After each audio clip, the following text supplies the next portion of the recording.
What's up, Master Builders, and welcome back to Gingy Bricks Railway.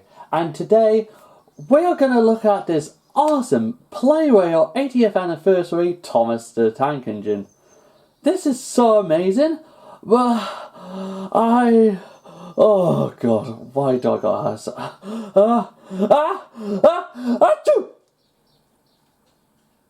What the heck? No way. No way. Okay, if I'm doing this, where's my Tony Murdoch? I need my Tony Murdoch. Where is it? And today, everybody, we will be looking at my Lego 80th anniversary Thomas the Tank Engine. And while I'm spinning him around, here's a fun fact. I actually built this Lego Thomas about 3 years ago. So it was a bit ironic when I saw the brand new Playrail 80th anniversary Thomas, who's got a good Railway Series face, but even though the coach's got a Railway Series face as well, as you can see, but the models are designed as the actual TV props. And that's ironically what I have done with my 80th anniversary Thomas as well. It's like I got the Railway Series sort of accurate Thomas with the TV props. And the thing about why I designed this, even though I got my own Thomas, is the fact of I was thinking about using this as a Lego idea set. But, as you might guess, I never submitted it to Lego Ideas. And I'm not really going to be intended to do that anymore. Because I do love it so much. But anyway, that's the little background of why I built this Thomas the Tank Engine. Now let's go and have a look at the actual engine himself. And yeah, we're not going to take a look at Playrail Thomas because loads of people have more likely have done a review on him, and yeah, just look online. But gotta say though, it's an amazing model and it is a good addition to the 80th anniversary. Well done, Playrail. But anyway, let's go on to my model. But yeah, let's go to the model and I will talk about the track layout. Yes, they are like stuck onto bricks, as you can see just there. And this is my Thomas. He looks a bit scary because he's meant to have this kind of face. But yeah, this is what happens when you do Sharpie. In the future, I will be changing all the white faces to grey faces and hopefully do decals and all that. But until I'm brave enough to do that or find a way to do that way, it's going to be a scary face. Ooh, I'm coming after you. Okay, stop that, Thomas. No. Anyway, if this design sort of look familiar to you guys, that's because the whole building design of this is actually based on block junction instruction of the E2 design. But what I have done is modify it to become what the unlucky tug will call it, a baby E2. So no smooth on the sides. And then it's just like shorten it all down. And of course I work with an 8 studs wide width. So funny enough, this is actually, the whole body shell is 7 studs wide, like the actual instructions, but the running board is actually 8 studs wide, so it gives that little lip on the side, as you can see here. It's like I just run my finger over that. Now, you might be asking, why have I done a black running board and not white, like this Railway Series accurate Playrail is showing? But that might be because when I tried looking at white, it looks a bit too bright. and I wanted to go a bit a bit darker colour. But looking at this is pretty much light grey, so I might see if light grey would actually work with the running board. But until then though, black is a nice colour. Most of the weary characters afterwards will have a black running board. So yeah, that's why I go for black. That's why most of my other characters got black running boards, because that's pretty much what they look like in the books. I might change this Thomas to light grey now thinking about it, but this is what we got at the moment. As you can see, I have got the small wheels, and these are from Bricklander Bricks. It's like the new wheel place, and also where I got the coupling rods from. I will try my best to remember to put the link down below where you can get these wheels and coupling rods. And also you might see underneath here, this Thomas is actually power function as well. Well, circuit cube moted. So he can actually run by himself. I'm not doing any running tests at the moment. Maybe if I got time afterwards, I might do a little video of Thomas running around with these two lovely coaches. Look at that, they're waiting to be shown. But, yeah, I'm actually forgotten how long are the wheelbase. So it's like 1, 2, 3, 4, 5, 6, 7, 8, 9, 10, 11, 12, 13. So Thomas's wheelbase is 13 long. And I'm not going to bother counting. It's like, I sort of believe you guys can automatically guess how long Thomas is. And then go to the back. Of course, you've got the studs on the side to put, if you want to put a tail lamp anywhere. So that could be there.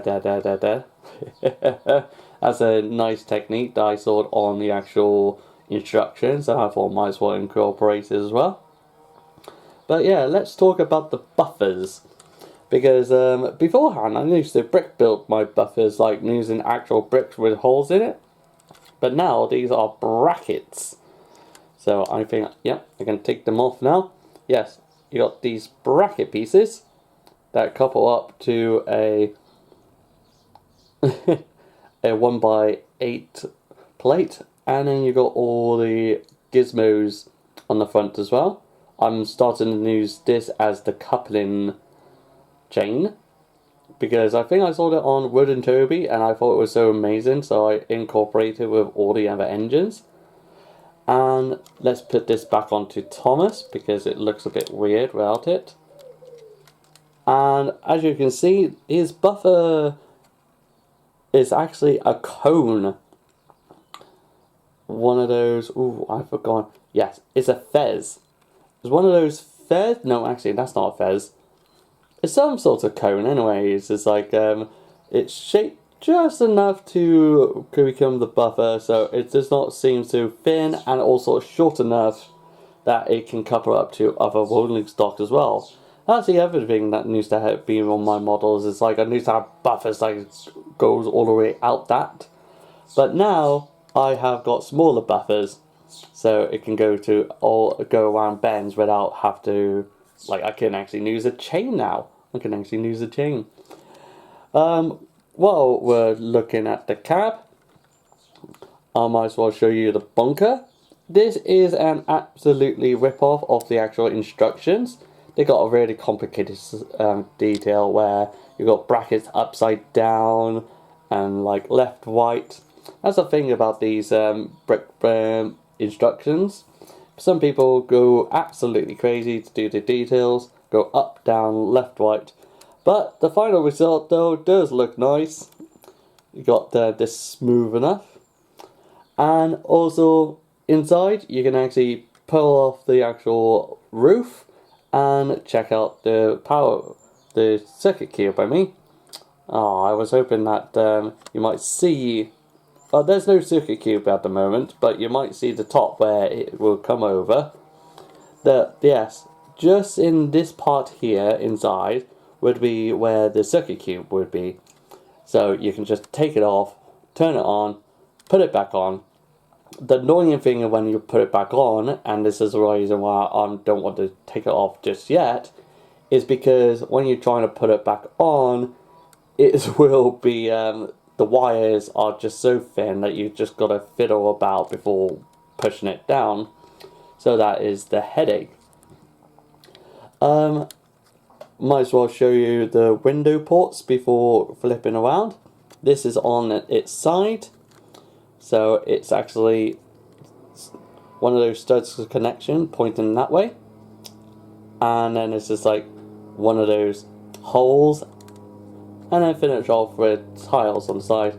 Same with this. But I have done a fantastic job of getting that second window into this little spot. Never done this before, and as soon as I build it on this one, I actually build it on my other Thomas build. So that is quite funny. But pretty much it's the same technique. It's like stud on the side, going that way, and then you got the two 1x4s, and then you got a 1x4 plate to go upwards, as you can see here, and then have the trans clear 1x2s to fill in the gap, and then carry on with 1x4 plate and 1x4 tile, not forgetting the 1x2 just there. And that's how you pretty much do the lovely Thomas window. I am so proud that I actually managed to figure it out. I bet you I'm not the first one, but I did figure it out myself. But this whole section is pretty much, well, I can't just say it was me, because it was pretty much Block Junction. I think it was a British Rail Bricks design. So pretty much all the side tanks are pretty much coming from this middle tube part. Same again, studs on the side, coming outwards, and you just tie it all off with tiles. I think this one is like either go like a bit shorter, or maybe it was this long. But yeah, it would be longer than that. It's like I got a baby version of that kind of running board. Oh, but yeah, this is the new technique that I found from that, is to smooth it all on top with one of those arches, but without the front. So you can just see just there, this is pretty much all 8 studs along. Whew. So much to talk about and not enough time to do it all in.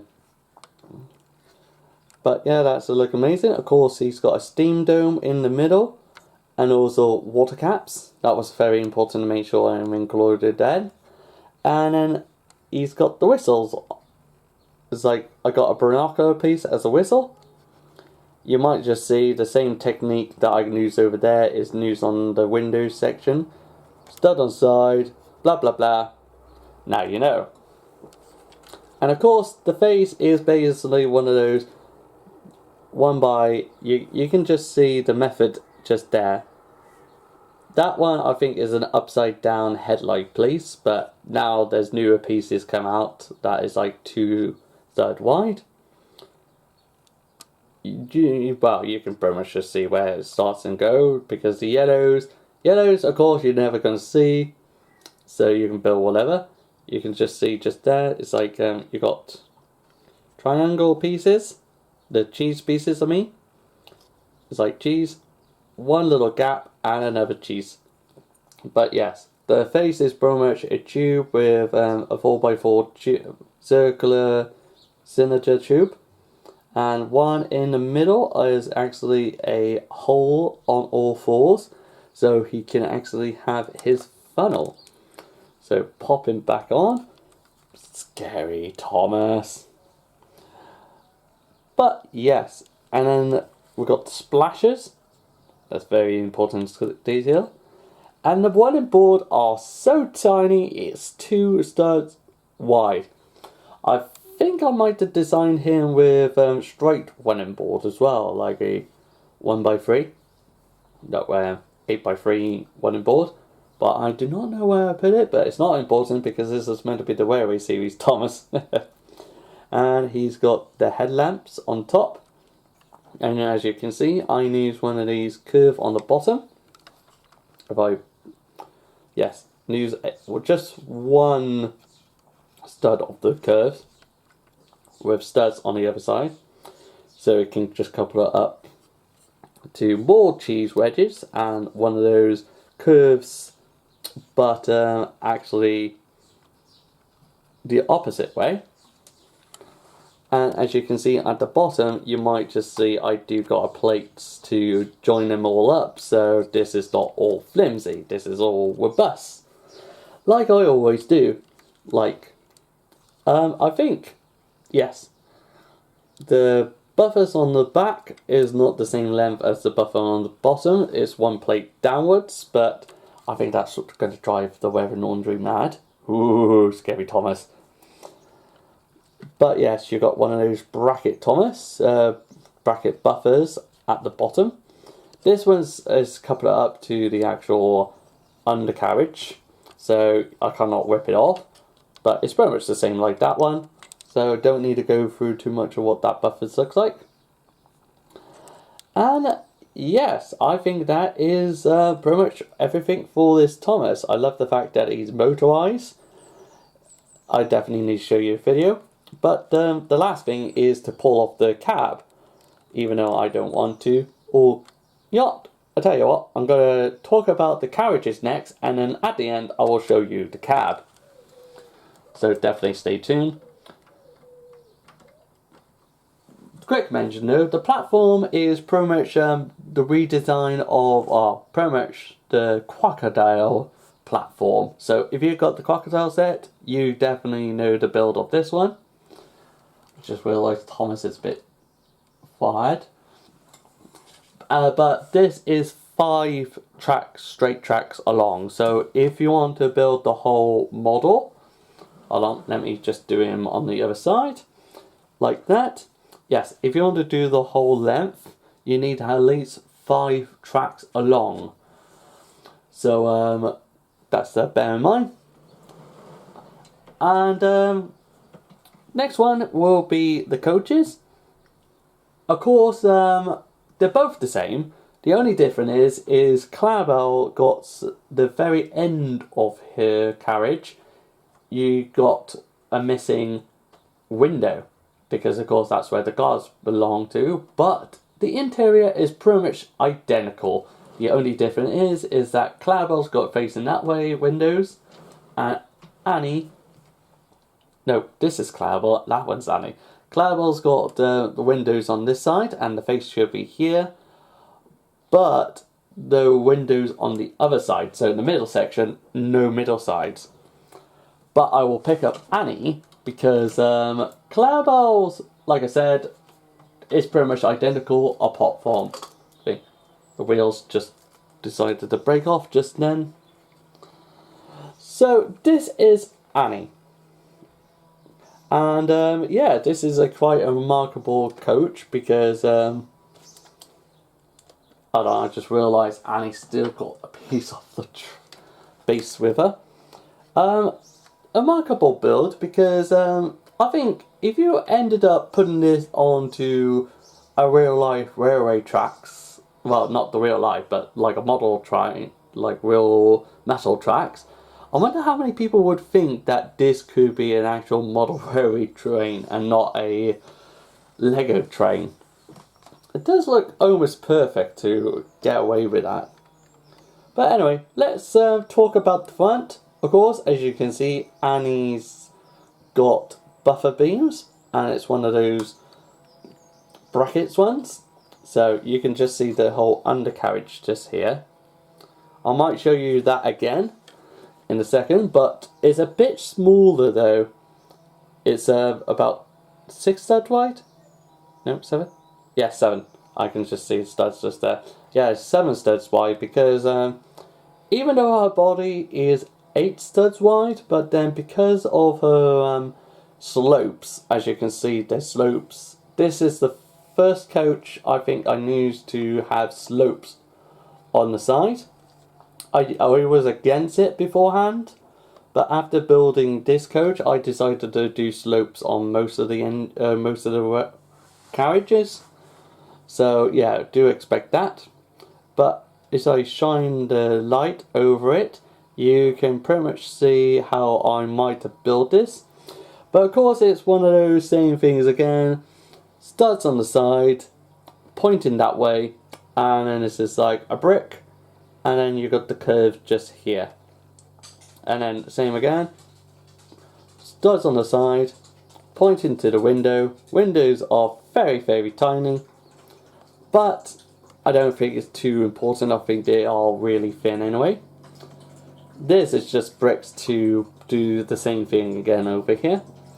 All this is just making sure it's all strength build up and all that to make it stronger. And then of course the roof is removable, but I will show you in a second about that. But let's go on to the side of Annie. As you can see, it's like I do got door handles, and I'm using roller skates to actually do the effects on doors.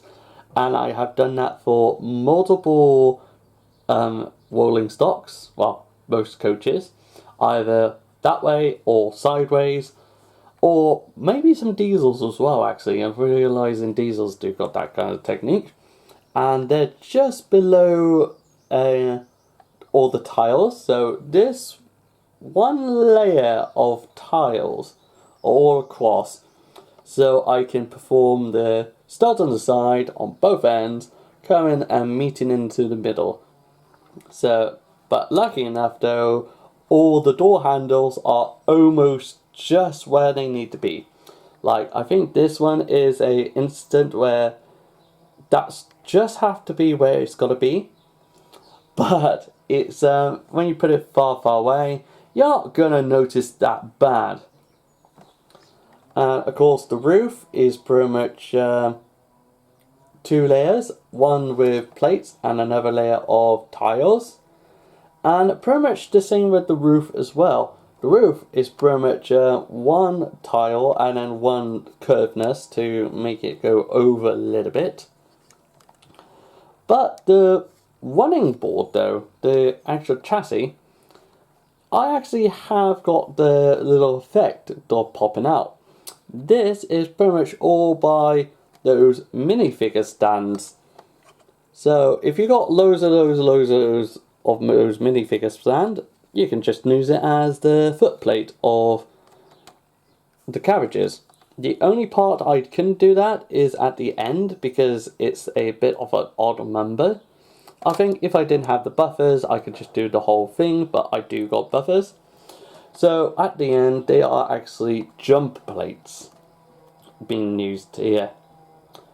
So it's just give enough to almost at the end. But yes, these are minifigure stands to go throughout the whole end. The undercarriage, there should be a little bit more decoration underneath, like pointy like tubes coming down. I think it's just a Y thing, but I haven't designed it. I don't think not that many people would notice anyway. Talking about the buffer beams, as you can see, I used those cones again on Annie and Clarabel.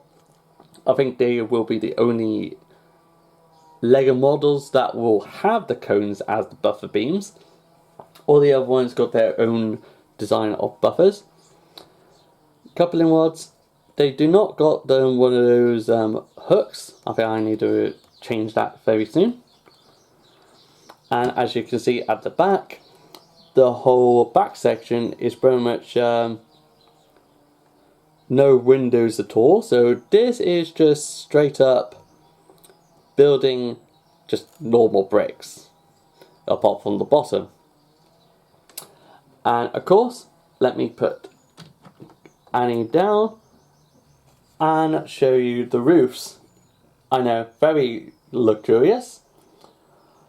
But yes, the roof is just pretty much plain simple, just doing dots every 2 studs, apart from the end, because you class that as 2 stubs. But yes, the roof is removable. And let me put that over here while we are looking inside Annie's compartments.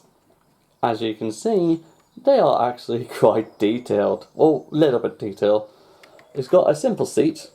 As you can see at the very end, they got every single seat. Same with Clarabel as well. Even on the this guard compartment, unfortunately, the guard still got sofas and nothing else. So, suck to be him. Yeah, but yes, pretty much how I got away with doing this is pretty much the middle sections. It's on jumpers to align them in the middle, and then a few bricks up, and then I got one of those again studs on the side, but it's on both sides, so that's why we got red seats. I wonder if I can get one out. Yes, there we are. As you can see, that's a on the bottom there's just a little gap just to space up. I think there's a jumper plates on the bottom so you can miss all the studs. But as you can see here though, this is one of those bricks on the side, but on both sides. So that's why you got the lovely seat. As you can see, it's one of these curve section. So this is the actual build if you're building it up with arches. And you can just see it in the light, so you can build it yourself. And that connects to here. And then build 2 plates, and then another brick on the side, stud on the side, but on both sides, so you've got the actual back section as well. Do not try and fit a minifigure on there. I think you can, but it's just be like the backside is sitting on there and legs coming out. I think that's actually more realistic, to be honest. And then of course, a few more, a brick, a plate, and a tile to go on top, so you can actually go all the way. As you can see from there, you can just see the actual jumper plates. So, just going to fix that in. And now I've broke the wheel. As you can see, the wheel is just basically the normal one with a minifigure stand. I'm using a Batman because I want to get rid of any design ones. And yes, that is Annie, to be honest. Nothing else to say about her. Apart from, let's go quickly show Annie, the Clarabel. Like, it's pretty much the same. Nothing on the front. Windows on the back. Open up. I'm using the guards compartment as the buffer. Like, this is the new buffer section to cover them all up. But yep, that's pretty much Clarabel. And as I promised, I will show Thomas's cab now. Come on, Thomas. There we are. Now for the piece of the resistance. This is the whole thing that goes up. And as you can see from here, this is Thomas's cab. This is pretty much either from the instructions or I might have built it. Okay, that's definitely from the instruction. This is where the wire, I think I will try to show, yeah, there you are. The wire goes through this little gap here, and that is the most annoying part when I try and fit it back on. So when I put it back onto Thomas in a second, I'm not going to do a good job.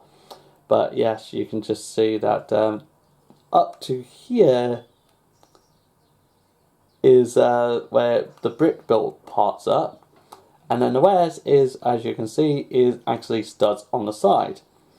So this is all built up from circular, triangles, straight pieces, and trying to build it all like that. Got golden studs on the side. You got regulator. That's it. And yeah, that's pretty much a quick show of what Thomas's cab looks like. Put it back on now. This is what I mean. It's like, actually, while I've got it, you can actually go and see what's behind Thomas's cab. This is the wire that's absolutely annoying, and you've got to try and put it onto these two studs, so that is going to be the pain in the back. You can just see it's quite empty inside there, and loads of mismatched colours because you're never going to see it because there's going to be a cab. And this is going to be the section where Thomas's circuit cube will be involved there. So you put a circuit cube just there, fits snugly, you pop in the wires, and then yeah, that's pretty much Thomas's cab. You can just see I kind of, the only section of Thomas's drivers can sit in here is this little 1x6, and that gives it a little illusion that there is a step up. That is common on most E2s. But apart from that though, let's put it on, not properly, because I'm terrible. And that is it. That is my Lego 80th anniversary Thomas the Tank Engine. Let's spin him one more time. I do love the Clarabel 80th anniversary, and I do love my model of Thomas the Tank Engine Wary Series version. And I hope you enjoyed the viewing today. I will definitely try my best to do a video on every Wednesday. But until then though, I'm glad to be back and see you again soon. Bye!